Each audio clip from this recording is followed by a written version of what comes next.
আসসালামু আলাইকুম রহমতুল্লাহ। সম্মানিত শ্রোতা ও দর্শক মণ্ডলী, বিরতির পর আবারও আমরা চলে এলাম। এই সময়ে যারা আমাদের সাথে যোগ দিয়েছেন আপনাদেরকে আমরা স্বাগত জানাচ্ছি।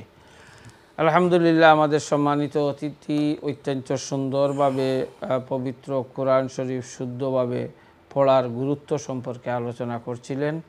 আমরা আশা করব যারা শুনেছি বা নতুনভাবে যারা আমরা যোগ দিয়েছি, আমরা এই অনুষ্ঠানটি শুনব এবং পবিত্র কোরআন শরীফ সহি এবং শুদ্ধভাবে পড়ার জন্য আমরা চেষ্টা করব। বর্তমানে বিভিন্নভাবে এই কোর্সসমূহ রয়েছে যেখানে আমরা এটা সহজে সহি এবং সুন্দরভাবে সহিভাবে শুদ্ধভাবে পড়তে পারি, সেই চেষ্টা আমরা করব। আমাদের ছেলেমেয়েদেরকে আমরা সেভাবে কোরআন শরীফ সহি এবং শুদ্ধভাবে পড়ানোর জন্য আমরা চেষ্টা করব। সম্মানিত শ্রোতা দর্শক মণ্ডলী, এক ভাই আমাকে 2-3টি প্রশ্ন করেছেন। আমরা ওই প্রশ্নের উত্তরের দিকে চলে যাচ্ছি, তারপরে ইনশাল্লাহ আপনাদের কাছে আসবো। জনাব মুফতি সাহেব, এক ভাই জানতে চেয়েছেন, তিনি কয়েকটি প্রশ্ন করেছেন, তার মধ্যে কিছু আমাদের আজকের বিষয়ের সাথে সংশ্লিষ্ট রয়েছে।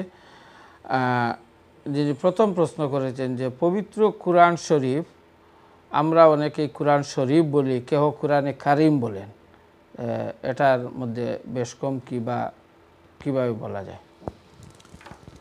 ধন্যবাদ প্রশ্নকারী ভাইকে।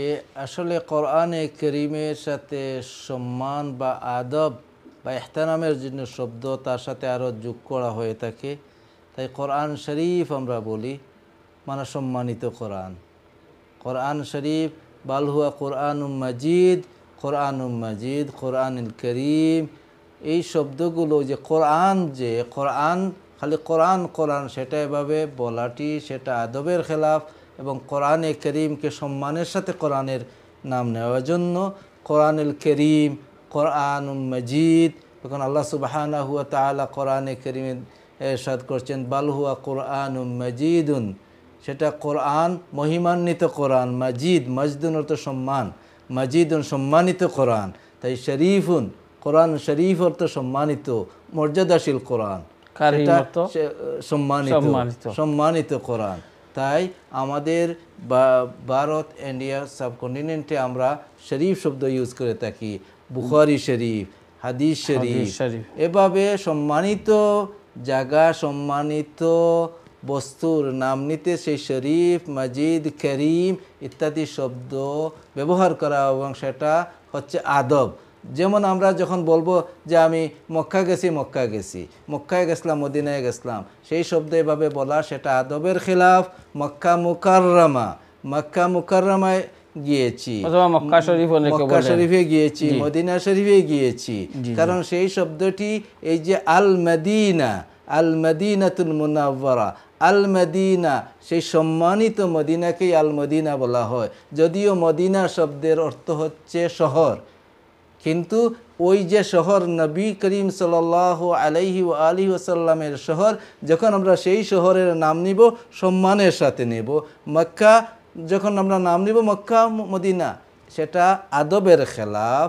আমরা সম্মানিত বস্তুকে সম্মান প্রদর্শন করা, সেটা হচ্ছে ঈমানের দাবি, এবং সম্মানিত বস্তুর সম্মান প্রদান করলে মানুষের অন্তরে আল্লাহর ভীতি বা তাকওয়া অর্জিত হয়। আল্লাহ রাব্বুল আলামিন কোরআনে কারীমে ইরশাদ করেছেন ওমান ইউআযযিম শাআইরাল্লাহি ফাইন্নাহা মিন তাকওয়াল কুলুব। আমরা একজন কোরআনের সাথে কথা বলে নেই, ইনশাআল্লাহ আপনার কাছে আসবো। হ্যালো, আসসালামু আলাইকুম।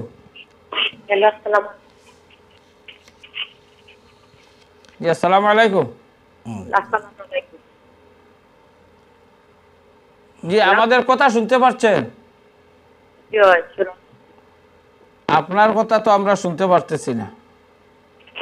হ্যালো, জি, হ্যালো, জি বলেন, আপনার প্রশ্নটি বলেন। আমার একটা প্রশ্ন আছে। জি, যে আমার ফুয়া সম্বন্ধে জানতাম আসতাম আর কি। তো টাইম ফুয়া আর ফুয়ার বউ টানটানের মাঝে মাঝে আর কি তোরা কথা কাটাকাটি হয়। কথা কাটাকাটি হইতে সেদিন কয়দিন আগে আর কি আমার ফুয়ায় টান বউরে আর কি 3 তালাক কইলিছই যে টাইম দুজনও আসলা আর সেও আসলা না। এবার টানটানের মাঝে মিল মহাব্বত সত্ত্বেও আছে। আমি জানতাম চাইলাম এখন হিরিবার টাইম এখানেও ঠিকও আসুন মানে মিল মহাব্বত আছে একটা কিতা তালাক হয়ে গেছে নি না কিতা কথা জানতাম আসলাম। আপনার আর কোনো প্রশ্ন আছে? জি না। অসংখ্য ধন্যবাদ। আপনি এই খুবই গুরুত্বপূর্ণ একটি প্রশ্ন রেখেছেন, তবে সেটা মুফতি সাহেব বলবেন। তবে আমি বলি যে এই ব্যাপারগুলা আসলে এইভাবে এই তালাকের ব্যাপার অনেক গুরুত্বপূর্ণ একটি ব্যাপার। উভয়ের লিখিত অথবা সরাসরি বক্তব্য শোনার পর এখানে যদি কোনো সাক্ষী থাকেন তাহলে কি হবে, সাক্ষী না থাকলে কি হবে, সেটা ইনশাল্লাহ সংক্ষেপে উনি আলোচনা করবেন। তবে সেটা প্রাইভেটলি ডিল করলে মনে হয় সম্ভবত ভালো হবে। তারপরেও ইনশাল্লাহ মুফতি সাহেব বলবেন। আর কোনো প্রশ্ন আছে আপনার? না, উনি চলে গেছেন। অসংখ্য ধন্যবাদ। আমরা পরবর্তী কলে যাই, আর সম্ভবত হয়তো আর কোনো কলার নেই। ধন্যবাদ আপনাদেরকে। আর সম্মানিত প্রশ্নকারী যিনি প্রশ্ন করছিলেন কোরআন শরীফ এবং কোরআন মাজিদ, অত্যন্ত সুন্দরভাবে উনি বলেছেন যে কোরআন শরীফও বলতে পারবেন, কোরআনে মাজিদ বলতে পারবেন, কোরআনে কারিম বলতে পারবেন। অর্থাৎ এক কথায় সম্মানিত কোনো বস্তু অথবা কোনো জায়গার সাথে সম্মান দেখানোর জন্য শরীফ এবং অন্যান্য শব্দগুলা লাগানো যায় এবং লাগানো দরকার বলে মুফতি সাহেব বলেছেন। ধন্যবাদ। পরের প্রশ্নটি হচ্ছে জনাব, একজন উনি জানতে চেয়েছেন যে মৃত ব্যক্তির জন্য কোরআন শরীফ খতম পড়ানি যায় কিনা। প্রচলিত একটি নিয়ম রয়েছে, আমরা অনেক সময় দেখা যায় বাংলাদেশে বা এই দেশে যে যারা মারা গেছেন তাদের জন্য দোয়া করানোর জন্য কোরআন শরীফের খতম পড়ানি হয়, অথবা অনেক সময় নিজে কোরআন শরীফ তেলাওয়াত করে অন্যর জন্য আমরা দোয়া করি। এই ব্যাপারে যে এই বিষয়টি হচ্ছে খতম পড়ানো এবং খতম পড়া দুটি বিষয়।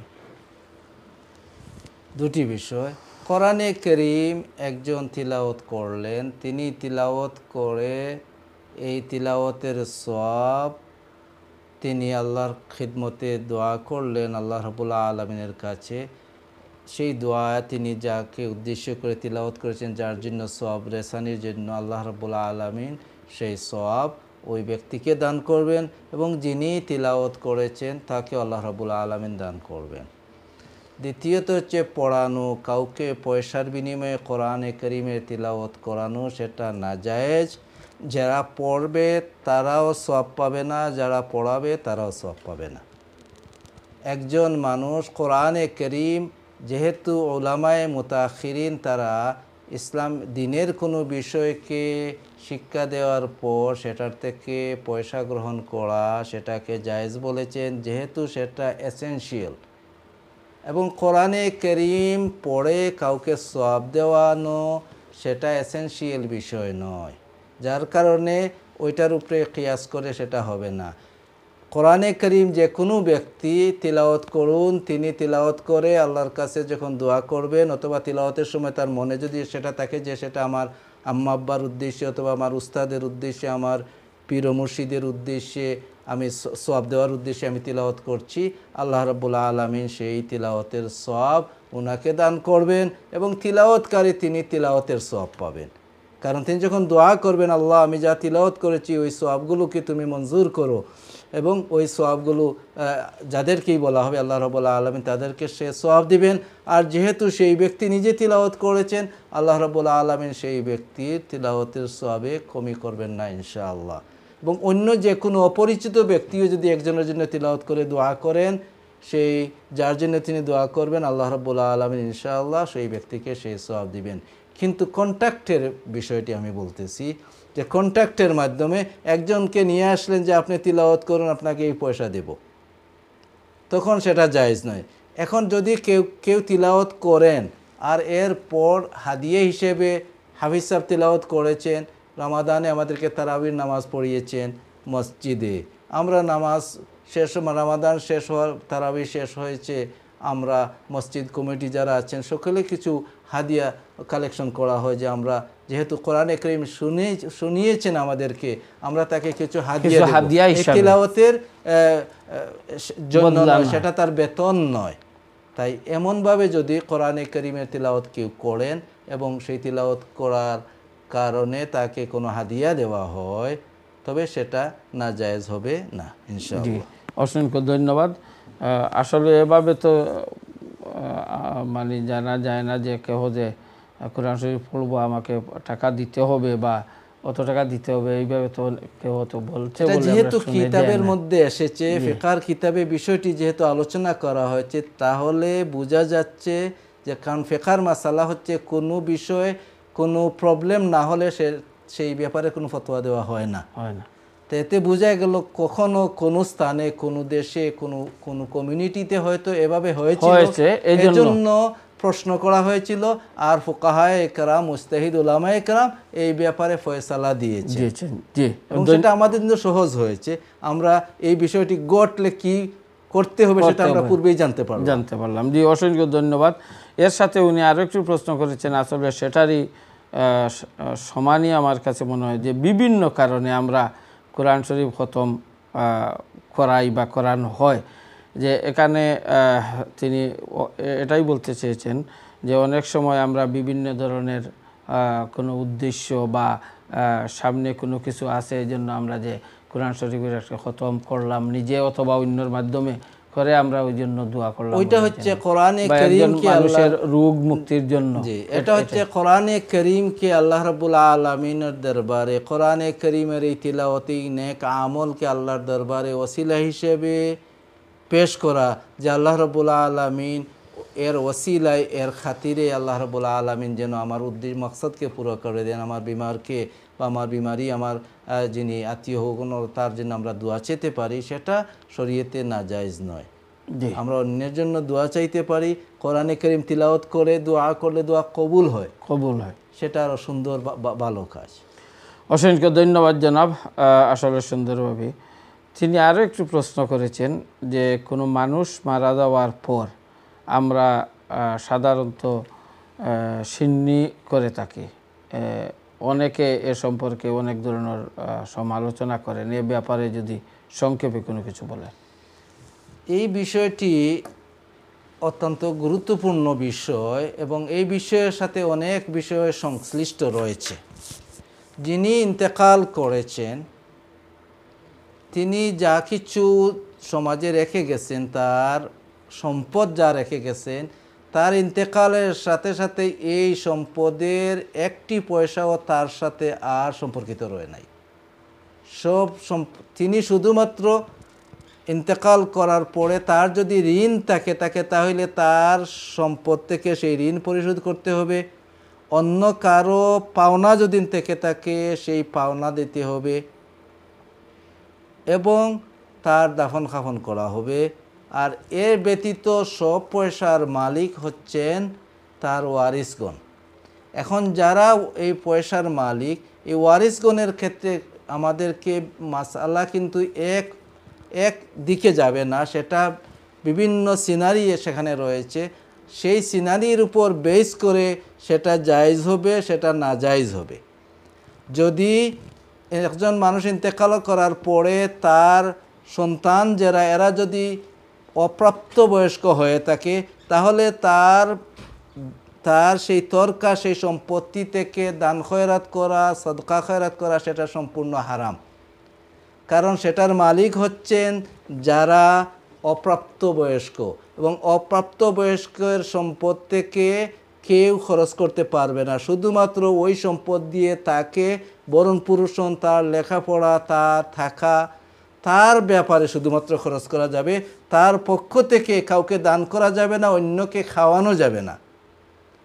আর যারা বড় হচ্ছেন তাদের যে হিস্সা আছে, তাদের যে অংশ আছে, সেই অংশ থেকে তারা তাদের এই মৃত মা বাবার জন্য বা নিজের আত্মীয় স্বজনের জন্য তিনি খরচ করতে পারবেন, অন্যকে খাওয়াতে পারবেন, অন্যকে দান করতে পারবেন, সেটা কোনো নিষিদ্ধ বিষয় নয়। তাই এই বিষয়গুলো খেয়াল করা প্রয়োজন। যদি সেটাকে আমরা এমন বিষয় মানিয়ে নেই, এবং অনেক ক্ষেত্রে সেটা হয়ে গিয়েছে যে মৃত যিনি ইন্তেকাল করেছেন তার ফ্যামিলি যারা, তিনিও অন্যের কাছ থেকে পয়সা মানুষের দানের উপর চলেছেন। সেই ইন্তেকালের পরে তার সিন্নি করার জন্য এভাবে আরও মানুষের কাছে দান চাওয়া হচ্ছে সিন্নি করার জন্য। তাই এই বিষয়টি শরীয়তে মোটেই জায়েজ নয়। এভাবে যারা সম্পদশালী আছেন এবং যারা প্রাপ্তবয়স্ক তারা যদি মৃতের পক্ষ থেকে মানুষকে খাওয়ান, গরিব মিসকিনকে খাওয়ান, ধনীকেও খাওয়ান, কোনো অসুবিধা নেই। সেটা তার সম্পদ, তিনি মৃতের ইসালে সবের হলোকে খাওয়াতে পারেন। কিন্তু এর কারণে যার কোনো অবস্থা নেই, যিনি মানুষের কাছ থেকে নিজে দান খয়রাত নিয়ে চলছেন, আবার তার কেউ মারা যাওয়ার পর সিন্নি করার জন্য মানুষের কাছে হাত পাতালেন, সেটা শরীয়তে জায়েজ নয় এবং সেটাকে এমন কাজ থেকে বিরত থাকা। এবং তার জন্য উচিত হচ্ছে সেই সময় সে ভালো কাজ করবে, সে নামাজ পড়বে, রোজা রাখবে, সে আল্লাহর কাছে দোয়া করবে তার মৃত্যুর জন্য। আল্লাহ রাব্বুল আলামিন তাকে, তার মৃত ব্যক্তিকে, তার মা বাবাকে, তার দাদা দাদিকে, তার সম্পর্কিত মানুষকে আল্লাহ রাব্বুল আলামিন মাফ করে দিবেন। কারণ সিন্নি খাওয়ানোর মাকসাদ হচ্ছে মৃতের জন্য দোয়া করা, মৃতকে সওয়াব দেওয়া। তাই শরীয়ত অনুমোদিত পদ্ধতিতে যতক্ষণ পর্যন্ত কাজগুলো হবে, সে কাজটি ভালো হবে, সেটা সওয়াবের হবে। এবং শরীয়ত অনুমোদিত পদ্ধতি ব্যতীত সেটা করলে সেটা সওয়াবের হবে না, সেটা দ্বারা মৃতের ফায়দা হবে না।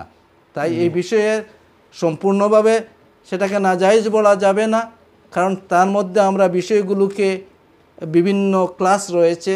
এজন্য আমি সেটাকে একটু বিস্তৃত বললাম যে মৃত ব্যক্তির সম্পদ থেকে ওয়ারিস যারা, তারা যদি প্রাপ্তবয়স্ক হন, তাহলে তাদের অংশ থেকে তারা মানুষকে খাওয়াতে শরীয়তের বাধা নেই। যদি অপ্রাপ্তবয়স্ক হন, তাহলে তাদের অংশ থেকে একটি ফেনিও কাউকে দান করা সেটা জায়েজ নয়। তো এই বিষয়টি খেয়ালে রাখবেন। এবং আল্লাহ রাব্বুল আলামিন আমাদেরকে, যারা দুনিয়ার থেকে চলে যান, তাদেরকে বিশেষভাবে নেক আমল করে আল্লাহ রাব্বুল আলামিনের দরবারে তাদের জন্য আমরা যেন মাগফিরাতের দোয়া করি, কোরআন তিলাওয়াত করি, আল্লাহর কাছে দোয়া করি, আল্লাহ সওয়াব রেসানি করি। আমরা আল্লাহ রাব্বুল আলামিন আমাদেরকে মৃতদের জন্য দোয়া করার তৌফিক দান করুন। জি, অসংখ্য ধন্যবাদ। অত্যন্ত সুন্দরভাবে বিষয়টি বললেন। এখন যদি কোনো একজন মানে নিজের মধ্যে থেকে অথবা বাইরের কোনো মানুষের, একজন মানুষ মারা যাওয়ার পর উনার সাথে সম্পর্কিত ছিল, তার হিতাকাঙ্ক্ষী ছিল, উনার সম্পদের সাথে কি রয়েছে না রয়েছে সেটা বিবেচ্য বিষয় নয়। অর্থাৎ উনি উনার কাছ থেকে যে কিছু সদকা করলেন, দান খয়রাত করলেন, সিন্নি করলেন, তাহলে তো কোনো এটা জায়েজ, এটা জায়েজ হবে এবং সেটা ইনশাআল্লাহ এর সওয়াবও মৃত ব্যক্তি পাবে। জি, অসংখ্য ধন্যবাদ। আলহামদুলিল্লাহ, এই বিষয়গুলা যিনি প্রশ্ন করেছেন, আপনাকে অসংখ্য ধন্যবাদ। আপনার প্রশ্ন করার কারণে যে আমরা যে এটার উত্তর শুনলাম কোরআন এবং হাদিসের আলোকে, আলহামদুলিল্লাহ আমরা সবাই মনে করি উপকৃত হলাম। অসংখ্য ধন্যবাদ জনাব মুফতি সাহেব, এবং যিনি প্রশ্ন করেছিলেন আপনাকেও ধন্যবাদ। আশা করি আপনি শুনেছেন। তারপরের প্রশ্নটি হচ্ছে, যিনি ফোনে একজন মহিলা, উনি একটি প্রশ্ন করেছিলেন ওনার ছেলে এবং ছেলের স্ত্রীর ব্যাপারে, যে উনি শুনেছেন যে ওনারা 3 তালাক হয়ে গেছে, আবার ওনাদের সামনে কেউ ছিলেন না, এখন আবার ওনারা সুন্দরভাবে সংসার করছেন। এ ব্যাপারে যদি ধন্যবাদ প্রশ্নকারী বোনকে, যিনি প্রশ্ন করেছেন। এই বিষয়টি কোনো স্পেসিফিক, এটা আসলে ফতোয়া যেটা, সেটা হচ্ছে স্পেসিফিক কোনো বিষয়ের উপর নিতে হলে সেটা একজন বিজ্ঞ মানুষ, বিজ্ঞ আলিম, তিনি দেখতে হবে ওই কেসের সাথে ওই হুকুমটি যায় কি না। প্রথম কথা হচ্ছে শরীয়তের হুকুম হচ্ছে যে 3 তালাক দিয়ে দিলে, ওয়াইফকে তালাক দিয়ে দিলে ওয়াইফ তালাক হয়ে যায়, এবং সেই তালাক যদি 3 তালাক দিয়ে দেন, তাহলে সেই ওয়াইফ তার জন্য পুরোপুরিভাবে হারাম হয়ে যান, যতক্ষণ পর্যন্ত এই ওয়াইফ অন্য স্বামীর কাছে বিবাহ বসবেন এবং সেই দ্বিতীয় স্বামী তাকে তালাক প্রদান করলে এবং তালাক প্রদানের পরে আবার তার ইদ্দত যখন চলে যাবে এবং উভয় তখন বিবাহ বন্ধনে আবদ্ধ হতে পারবেন। কিন্তু যদি এভাবে ঘটে থাকে তাহলে সেটা তাদের জন্য হারাম। কিন্তু এই স্পেসিফিক আপনার ছেলের ব্যাপারে যে ঘটনাটি আপনি আমাদেরকে জানিয়েছেন, আমরা এই ব্যাপারে সরাসরি কোনো ফতোয়া দিচ্ছি না, কোনো সিদ্ধান্ত জানাচ্ছি না আপনাদেরকে। এই বিষয়টি একজন বিজ্ঞ আলেমের কাছে, মুফতির কাছে, যারা ইসলামিক স্কলারের কাছে আপনি গিয়ে আপনার বিষয়টির সমাধান নেবেন। এই বিষয়ের সাথে এটা সম্পর্কিত। তালাক যদি 3 তালাক দিয়ে হয়ে থাকে, তাহলে এই স্ত্রীর সাথে সংসার করা সেটা ইসলামী শরীয়তে সম্পূর্ণ নিষিদ্ধ, যতক্ষণ পর্যন্ত দ্বিতীয় বিবাহ বন্ধনে আবদ্ধ হন নাই সেই ওয়াইফ, এবং সেটা আল্লাহর নির্দেশ, লা ইয়াহিল্লু আল্লাহ রাব্বুল আলামিন কোরআনে কারীমে ইরশাদ করে দিয়েছেন যে তাদের জন্য হালাল হবে না হাত্তা তানকিহা যাওজান গায়রা, যতক্ষণ পর্যন্ত আরেকজন স্বামীর সাথে ওই তালাকপ্রাপ্তা স্ত্রীর বিবাহ হয় নাই, ততক্ষণ পর্যন্ত যে তালাক তাকে দিয়েছেন তার সাথে বিবাহ বন্ধন আল্লাহ রাব্বুল আলামিন হারাম করে দিয়েছেন। তবে ওই বিষয়টি যেটা আপনি বলেছেন সেটার বিষয়ে আমরা কোনো ফতোয়া দিচ্ছি না। সেই বিষয়টা স্পেসিফিক বিষয়ের সাথে এমন হয়ে যদি থাকে তাহলে সেটার ফতোয়া আপনারা একজন বিজ্ঞ উলামায়ে আলিম সাহেবের কাছ থেকে, একজন ইমাম সাহেবের কাছ থেকে, একজন মুফতি সাহেবের কাছ থেকে আপনারা সেই বিষয়টি জেনে নেবেন যে ওই স্পেসিফিক ঘটনায় আপনার মতে এভাবে হয়েছে, যদি হয়ে থাকে তাহলে তারা আপনাদেরকে সেই ফতোয়া দিবেন ইনশাআল্লাহ। জি, অসংখ্য ধন্যবাদ অত্যন্ত সুন্দরভাবে বিষয়টি বলার জন্য। যে বোন আপনি প্রশ্ন করেছিলেন অবশ্যই আপনি শুনছেন, এবং পরবর্তীতে যদি জনাব আমাদের এই মুফতি সাহেবের সাথে যোগাযোগ করতে চান, আপনি ইনশাল্লাহ আবার এই নম্বরে টেলিফোন করে যখন তারা অফিসে ধরার পর আপনি বলবেন যে মুফতি সাহেবের নম্বর দেওয়ার জন্য, ইনশাল্লাহ ওনারা দিয়া দিবেন। তার পরবর্তীতে আপনি বিষয়গুলা ওনার সাথে বলবেন, তখন উনি কি করতে হবে ওনারা পদক্ষেপ নেবেন। আলহামদুলিল্লাহ এই বিষয়গুলা আসলে সচরাচর আমরা শুনতে পারি, বিশেষ করে এই দেশে বা বিভিন্ন দেশে। যখন দেখা যায় যে একজন পুরুষ এবং একজন মহিলা স্বামী স্ত্রী এমনভাবে ঝগড়াঝাটি আরম্ভ করেন, এবং হয়তো উনি 1 তালাক বা 2 তালাক, কেহ 3 তালাক, এবং কেহ এমনও রয়েছে আমরা শুনেছি বা আমাদের কাছে যখন বলা হয় যে উনার স্বামী উনাকে তালাক দিতে দিতে উনার মা বাবা 14 গোষ্ঠীকে তালাক দিয়ে দিয়েছেন, এবং পরবর্তীতে দেখা যায় যখন উনি শান্ত হন, ওনার রাগ কমে, উনি পুরাপুরি তখন উনি বলেন যে আমি তো এটা মনে হয় ভুলে আমি দিয়ে দিছি, আমি রাগের মাথায় দিয়ে দিছি, তখন আমার হুঁশ ছিল না। কিন্তু একজন মানুষ যখন 3 তালাক দিলেন, এই সময় উনার হুঁশ ছিল না, আর আগ এবং পরবর্তীতে আগে যা বলছেন সব কিছু উনি আবার বলতে পারেন। এই যে আমাদের মধ্যে এমন একটা বিষয়, এই বিষয়গুলো এভাবে না বলে পার্সোনালি যেভাবে মুফতি সাহেব বলেছেন, আপনারা যে কোনো আমরা শুধুমাত্র রুলসটা বললাম, কোনো কেস স্পেসিফিক কেসে সেটা স্পেসিফিক হিসেবে উলামায়ে কেরামের কাছ থেকে আপনারা সেটা জেনে নেবেন এবং সেই অনুযায়ী আপনারা আমল করার চেষ্টা করবেন। এটা প্রত্যেকের নিজের দায়িত্ব। জি, অসংখ্য ধন্যবাদ। সম্মানিত শ্রোতা দর্শক মণ্ডলী, আলহামদুলিল্লাহ আমরা অনুষ্ঠানের শেষ পর্যায়ে চলে এসেছি। আমি জনাব মুফতি সাহেবকে আমরা আর মুফতি সাহেবের কাছে যেতে পারবো না, যেহেতু আমরা অনুষ্ঠান শেষ করতে হবে। সম্মানিত শ্রোতা ও দর্শক মণ্ডলী, ইনশাল্লাহ আমরা আগামী সপ্তাহে আমাদের আজকের যে আলোচনা হয়েছে সেই আলোচনাকে সামঞ্জস্য রেখে আমরা একটি বিষয় নিয়ে আলোচনা করব, এবং বিশেষ করে যে বিষয়ে আজকে আমাদের সম্মানিত মুফতি সাহেব আলোচনা করেছেন সেটা আমরা সবাই শুনেছি। আশা করি আমাদের সবাই উপকৃত হবে ইনশাল্লাহ। সম্মানিত শ্রোতা ও দর্শক মণ্ডলী, এখনই আমাদের অনুষ্ঠান শেষ করতে হবে। প্রথম থেকে নিয়ে এই পর্যন্ত যারা আমাদের অনুষ্ঠানে অংশগ্রহণ করেছেন আপনাদেরকে এবং আইয়ন টিভির কলা কৌশলী সবাইকে, বিশেষ করে আমার সম্মানিত অতিথি হযরত মাওলানা মুফতি আশরাফুর রহমান সাহেব বিশ্বনাথী সাহেবকে অসংখ্য মুবারকবাদ জানিয়ে আল্লাহ পাক রব্বুল আলামিন আমাদেরকে আপনাদের সবাইকে ভালো রাখুন, সুস্থ রাখুন, এই কামনা করে এখানেই আজকের অনুষ্ঠান শেষ করছি। আসসালামু আলাইকুম ওয়া রাহমাতুল্লাহি ওয়া বারাকাতুহু।